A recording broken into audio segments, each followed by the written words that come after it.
Hello, Algebra 2 folks, and welcome to Systems of Linear Inequalities. So we have graphed inequalities before, one at a time. Now we're going to graph a couple at a time. So you need notes with two graphs. You need a pencil. You need two colored pencils, or different colors of pens, or highlighters work too. But this is highly recommended so we know which line we are talking about. You need a calculator and a straight edge or a ruler. Okay, let's get started. Our learning target today is that I can graph and solve systems of inequalities. So if you write that down in your notes, that would be amazing. All right, so what are we doing? You do not need to write this page down, but let's just talk about what we're doing. So a solution to a systems of equations is where the two lines do what? Oh, yep, somebody's got it. It's where they intersect. So the solution is where they intersect. That is the solution to this system, okay? One point that works for both equations. Well, today what we're doing is that we're not talking necessarily about equations, we're talking about inequalities. So what we want to do now is talk about what would be the solution to an inequality, not an equation, but an inequality. Now remember, what did we do with inequalities? Yep, we shaded, okay? So we have to find the solution for the inequalities of the shaded regions that overlap. So back here, we were looking for the intersection of the two lines. Here, we're looking for the shaded region. So one line shades below, this red line shades below. The other line shades below. But the solution then is going to be where the shading intersects, because all of those points work. So do you see how this has yellow highlighter and black here? So this would be the solution for the shade of the shaded region. This would be the solution for the inequalities. Okay, so for equations, we were looking for just one little point. All right, but now when we have inequalities, we're looking for that region where the shading intersects.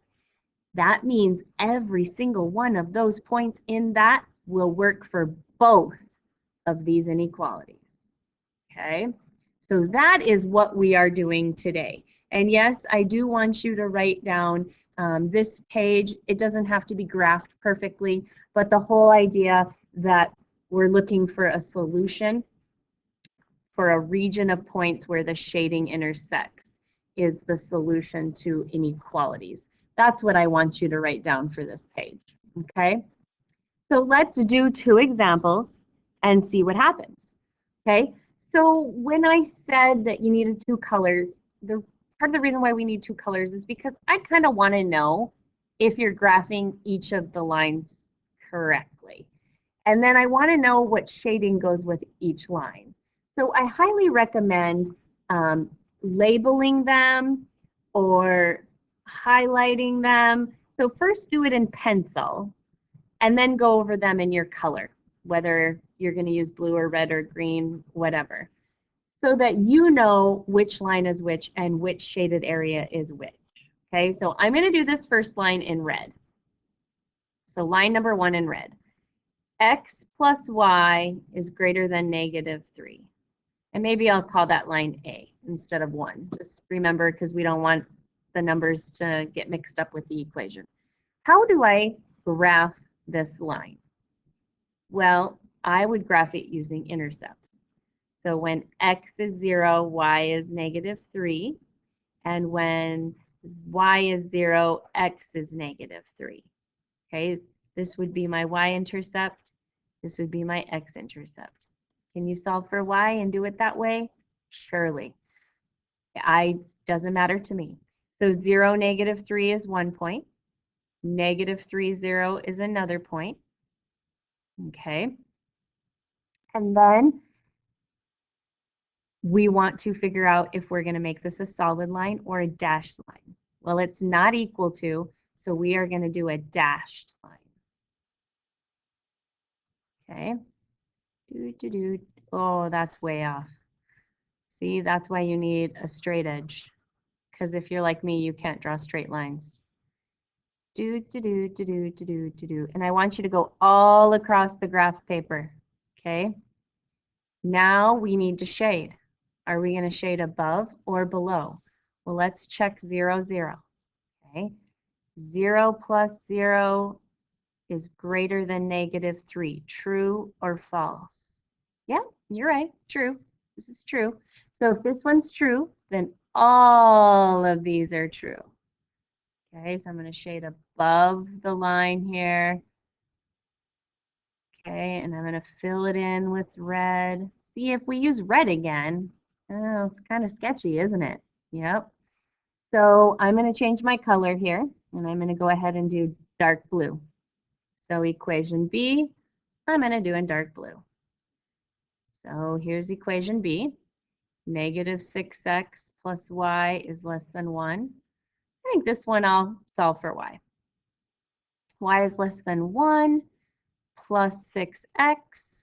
So I start at 1, go up 6, 1, 2, 3, 4, 5, 6 over 1.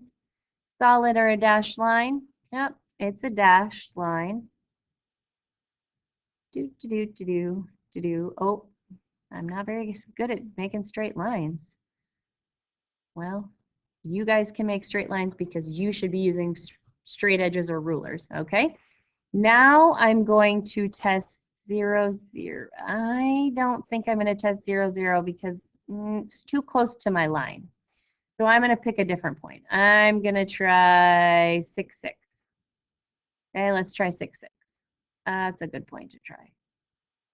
Okay, oops. So let's plug in 6, 6. Okay, so 6 in for x, that would make 36. 6 in for y, that would be 6. -36 plus 6 is -30. Is -30 less than 1? It is. It's true. This point is true. All of this is true. So I have to shade all of this. Yep. I have to go all the way down here too. I'm not just shading over the red. I'm shading for this whole blue line. Okay. All right. So now, where do the two lines shading or the inequalities shading intersect? Oh, it's right here. I'm going to make that bright green. So this is my solution. It's kind of messy, but that's my solution. Okay, you have to darken that region.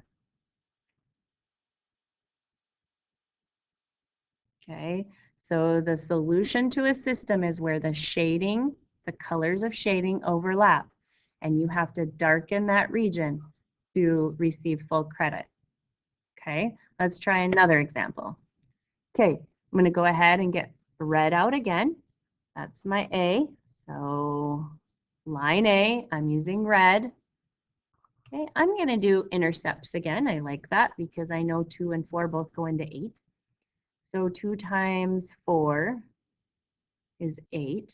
So the x-intercept is 2, 0. The y-intercept is 0, 4. Okay.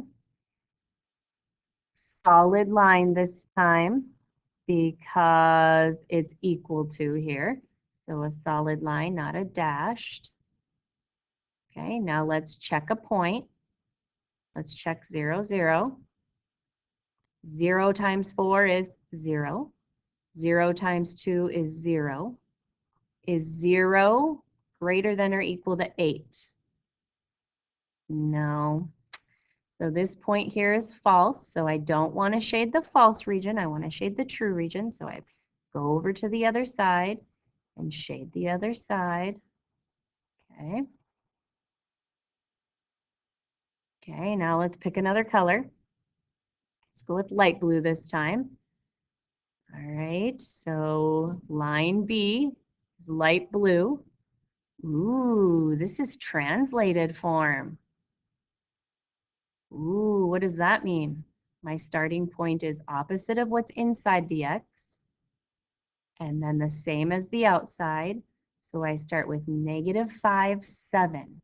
-5, +7 is like right here. And then I use a slope -2. So down to right 1, down to right 1, down to right 1. Dashed lines. Okay, so that's a dashed line. We use the translated form to graph the line. Okay, and now we're going to test 0, 0. Let's try 0, 0 now. Is 0 less than -2 times 5 plus 7? Ooh, I got to do some math here. Is 0 less than -10 plus 7? Is 0 less than -3? Ooh, that's false.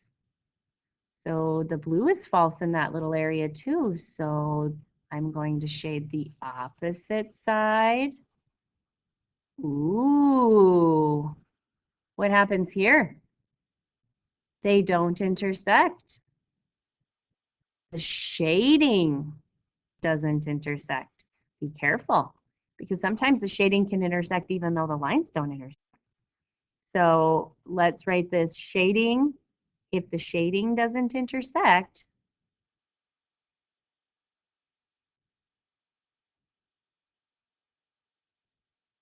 there is no solution. Okay, but I could still have parallel lines and say this side came out to be true. Then I would shade all of this over here, and then they would intersect right there. So be careful. Just because you have parallel lines doesn't mean they won't intersect. Remember, we're looking for the shading. So sometimes parallel lines can have shading intersecting. All right, that's example number 1 and example number 2. That's all I have for you folks. Take care. We'll catch you tomorrow.